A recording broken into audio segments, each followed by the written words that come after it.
Hello everybody, my name is Ep.1 and welcome to the live stream today. Well, I guess tonight, it's like 10 o'clock at night, but whatever. We are going to be playing Precipice, a Cold War board game, strategy game. We're just going to basically jump straight into it, so we're going to play single player, obviously. We're going to go for the classic map.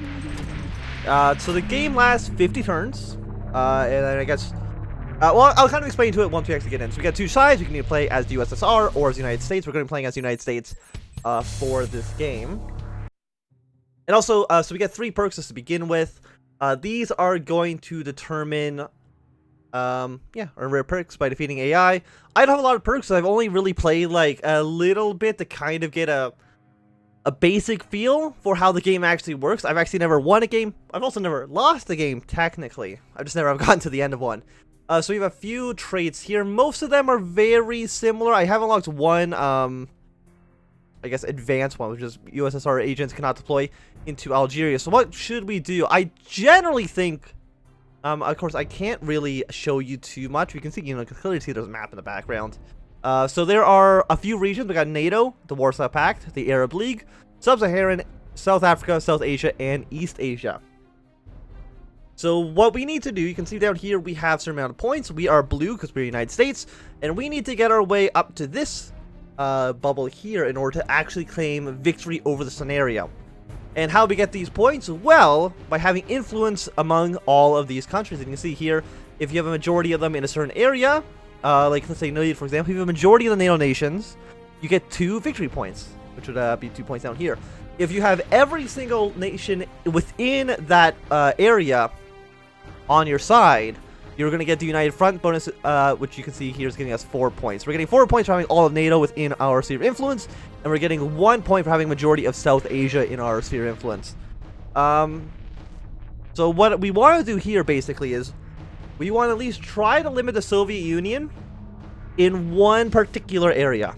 So, let's say we try to make it extremely hard for the USSR to influence, let's say, South American politics as much as possible by either outright denying the ability for the Soviets to do anything in there, like deploying spies, or by making their spies worse. So what do we have here? Indonesia, India, Greece. Of course, again, I want to focus on one particular area. So we have Egypt, we have Israel, which I do believe both of those are within the Arab League. And I believe Algeria is also within the Arab League. Iraq, I know for sure. So what we're going to do is we're going to go for Iraq, Algeria, and we have another one where we just outright banned them. Not from the Arab League region. So then let us go to Turkey's in NATO, and we're going to go for Egypt. So basically, we're going to try to limit control over the Soviets' influence within the Middle East. So we're going to commit all of those. So this is not a war game. Both you and your rival possess the necessary firepower to annihilate each other at the push of a button. The path to victory will require diplomacy, subterfuge, misdirection, and a lot of bravery. 1 second here. I got to open up one little thing. Did I open it up correctly? Yes, I did. Fantastic. So let's just have all those open there. My secondary monitor is a bit of a mess. So now I can actually show you these regions in a little bit more detail. So we got NATO up here. We can see we have Canada and most of Western Europe, other than Ireland within NATO. We have the Warsaw Pact, which is basically Eastern Europe. We got the Arab League, which is the majority of I think all Arab Islamic countries except for Israel. They're not included in I don't think they're included in any. There's a handful of countries that are not part of any of these trees over here, which is actually a little bit strange to me. Is there a way? I think there's one of these where I can actually just straight up look at it. Yeah, so basically, I mean, me and the USSR are not part of anything, so you can't actually influence those countries whatsoever. But Finland, Sweden, Greenland, Ireland, New Zealand down here in Israel, they have no influence on these point systems, which again I find very, very odd, because I don't know why you would ever want to influence them. They don't do anything. Maybe there's something I'm just missing here. So let's go back to our loyalty screen here. So we have Sub-Saharan Africa, basically everything in Africa that was not part of the Arab League. We have South America, so everything Mexico and down. We have South Asia, which is, South Central Asia down there. And we have East Asia, it's showing up right there, East Asia. Not a big surprise who's involved in that.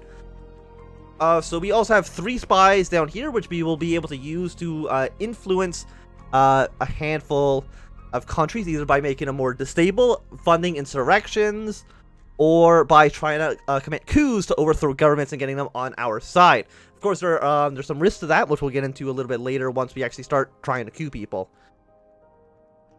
And we have 4 resources over here. We have oil, food, that is it just called metal, raw materials, and manufactured goods. So right now we have 0 across the board. We're getting 3, 2, 2, 3 in those categories. And that is because if we look at, not trade agreements, trade opportunities, we can actually see, these are the countries that produce these items. So Canada, they make manufactured good. Middle East make manufactured good. I don't think these are based whatsoever on actual historical productions. The majority of oil-producing nations is not Eastern Europe and China. And, the majority of manufactured goods does not come from the Middle East. But, that it doesn't really matter. I think these might be randomized every single time. I'm not too sure. So, we get these by either having the country within our sphere of influence, or by setting up trade agreements with the respective countries. So if we go to, say, Saudi Arabia, okay, maybe not Saudi Arabia. Who can we actually deal with? Do they have to be blue? Or let's look at the trade agreement. I don't actually remember how you get the trade agreements, but eventually we'll trade with these people. It'll all work out okay. So our first goal right now is to basically look around. You can see that Sudan is very, very weak. They're very, very unstable. Vietnam's very unstable. Central America is pretty unstable. We also want to look at where can we get more influence? What can we do? So the Warsaw Pact basically is out of the table. We're not going to be able to influence them at all right now. Maybe Yugoslavia, but I very, very much doubt that. So it'd be easier to go for a country that would actually help us secure victory. Like right now, South America is very, very evenly tied up. The Soviets have 4 countries. We have 5, and the Soviets also have 5. So we have 5, they have 5, and Central America is the only country left. So it would make sense for us to try to get Central America on our side and to get a majority of the region so that we can actually get some more victory points. So we're going to deploy agents. That's going to cost us $2. We have 5 here. That's basically how many moves you can have per turn. So we're going to deploy some agents, and then we got a bunch of things over here. So we have a 40% chance to coup, but we also have a 40% chance of being discovered. If you're getting discovered, there's a whole nother mechanic for that, which we'll go to in the future. So right now, what are we going to do? We have an agent down there. We can sabotage. We're going to fund an insurgency. It's got a 50% chance of succeeding, 40% chance of being discovered. The reason we don't want to coup right away is because if you coup and fail, I believe they'll immediately flip over to the other side. So if you try to coup right now and you fail, they're going to aid the Soviets, which of course is not what we want to do. So we're going to fund an insurrection, try to get their status to be a little bit worse. Apparently that didn't work. We'll try one more time. Okay, we can see that their status went down by 1. We now cannot coup because we don't have points. But we'll probably be able to do something very, very soon. We can probably actually withdraw our agent, because if we lose an agent, they're just gone. So right now, the Soviet Union, definitely doesn't have any agents whatsoever, because they have not had a turn yet. So where else do we have control? Well, NATO right now is actually not super solidly blue. You see down here, around the middle Mediterranean countries, they are kind of on the entire idea, which is not great. We only have 1 point right now, so there's not much we can do. Foreign aid will make them a little bit more stable. So actually, I'm going to send some foreign aid to Spain. It's got a 75% chance of working, and we see they made them a little bit more stable. So that'll mean the Soviets would have a harder time to destabilize and coup the country. So with that, we should be good. The only thing I can do now is withdraw this agent, but I don't really think that's necessary. So we're just going to basically end our turn. Of course, you also have news over here as well, but that doesn't matter so much. So we're going to end our turn. Soviet Union, they're putting money into the GDR. They're having talks with Thailand, and they deployed a spy somewhere.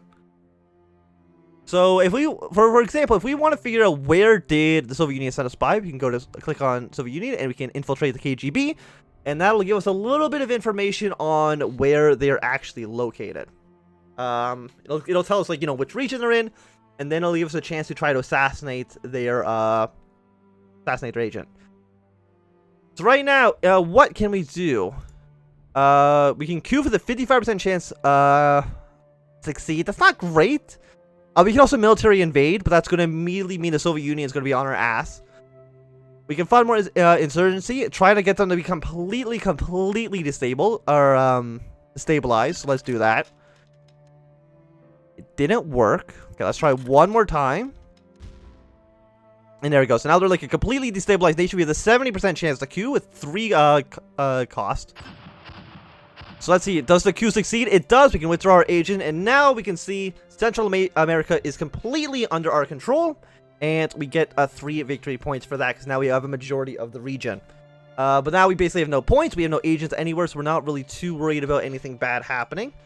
And now we can end our turn. So the Soviet Union has issued a formal denouncement of our support of insurgents in Central America.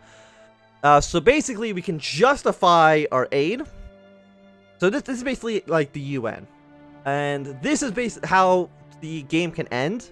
Because if we both agree to launch nukes, the game's just over and we both lose. Of course, we don't want that to happen. But we also don't want to be weak to the USSR. So we're going to justify our aid. Soviet Union has brought evidence. Okay, we're going to reject the evidence, and the Soviet Union has withdrawn their support. And now Yemen and Poland believe the Soviet Union is weak, meaning that there's going to be less influence there. Of course, we don't want to escalate tensions too much. That can be a problem.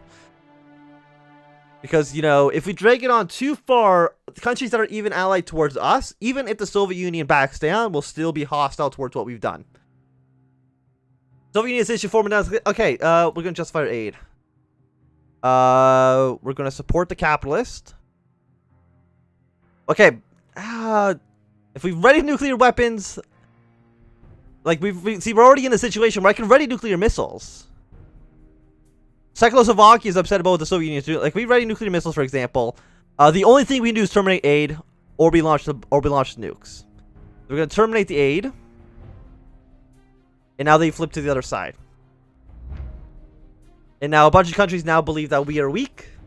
So, you know, it's not great. Let's rebuild about Mongolia. What have I done in Mongolia? Have I put troops in Mongolia? Show weakness in front of Soviet Union now. Justify deployment. Maintain deployment. Soviet Union has withdrawn the issue from the United Nations. I'm very confused because those are not our troops there, so I don't know really. Hey, those are Soviet troops. Sure, whatever. So right now we don't have a united front on NATO anymore. So now we're actually losing to the Soviet Union. That's not great.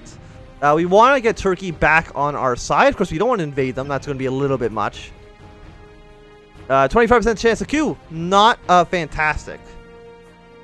Of course, we can have a dialogue. 25 or 55% chance for that to work. But we need to get that to work 4 times for them to actually aid us. So we're going to fund an insurgency. We're going to fund another insurgency. Let's fund another one. Just keep funding insurgencies. It's fine. We'll withdraw our agent just so they don't get killed by the USSR in case anything bad happens. So we're going to end our turn here. Investing in Yemen. They're wasting their money. They're deploying troops in the GDR. Soviet Union is formed a defensive pact with East Germany. Of course, we can't do anything in East Germany. We're not going to be able to actually support them. So we are basically just going to ignore what they're doing. Hello, how are you? So right now we don't have that many points. We have 3 points. Another thing that we can do, which I have not mentioned yet, is we can start funding a space race, which is actually going to be very important later. If we land on the moon first, we get 2 points. That's pretty good. So we're going to spend 1 point right now on the space race, just to try to slowly catch up with the Soviet Union. So let's see. Can I open up dialogues with you? So and also you get a little bit better each time. An 85% chance of getting back on our side. It worked fantastic. We spent an entire turn doing that, but we have our united front back, and we're back up to 5 points. Of course, again, there's only 50 turns. You have to be a little bit careful. And also, we have Tiger economics. Thailand, Vietnam, and South Korea have invested significantly in infrastructure. So, if we have influence over Thailand, Vietnam, and South Korea, and we have 60 metal, we can fulfill their demands and get a little bit of victory points that way. Of course, that's a little bit in the future for now, so we're not going to worry about that. This is just kind of glitched, so we'll just ignore that, I guess, forever. Oh, there we go. They fixed it up. They're signing trade agreements. They're sending more troops into Thailand. One thing we can do, which I have not pointed out quite yet, is we go to Thailand, we can actually start to fund and aid partisans, which basically is going to mean the Soviet Union is going to have a significantly harder time doing that. So we're going to aid some partisans here in Thailand, putting them on 50-50. We're not going to employ agents there. I don't think that's really worthwhile.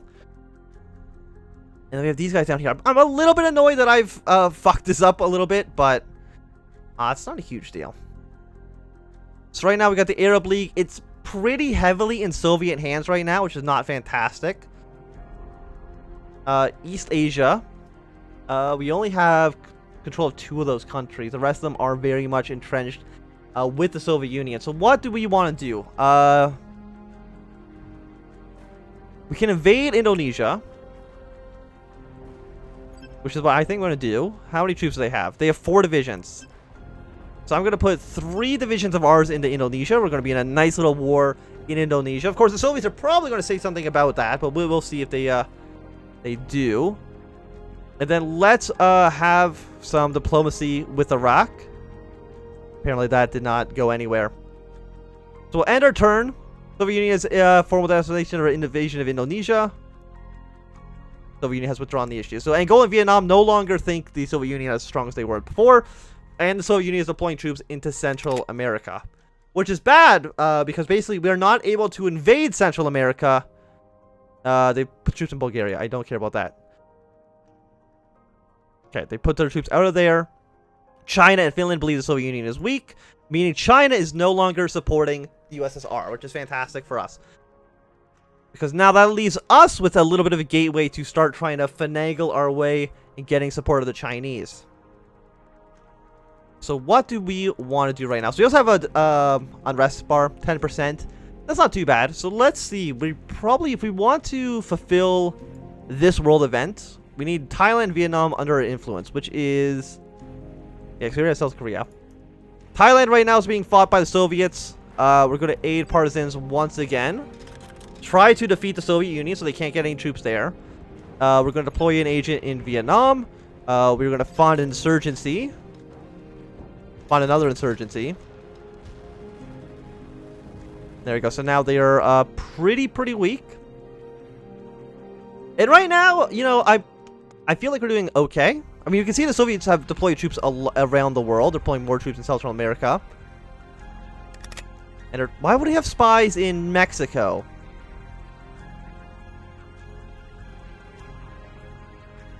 Fine, we'll back down. There's no reason to get engaged. You know, it's fine, whatever. A few people thought we were weak, but that did not, like, really lower our standings with anybody over here, so I'm not too worried about that. 35% chance at a coup.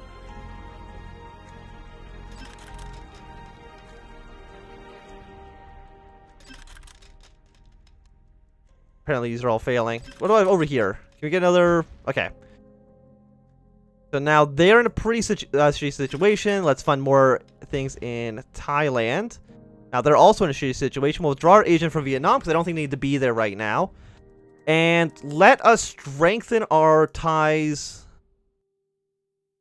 Oh, yeah, we have a trade agreement. Who do we, Right now we're not actually making any steel.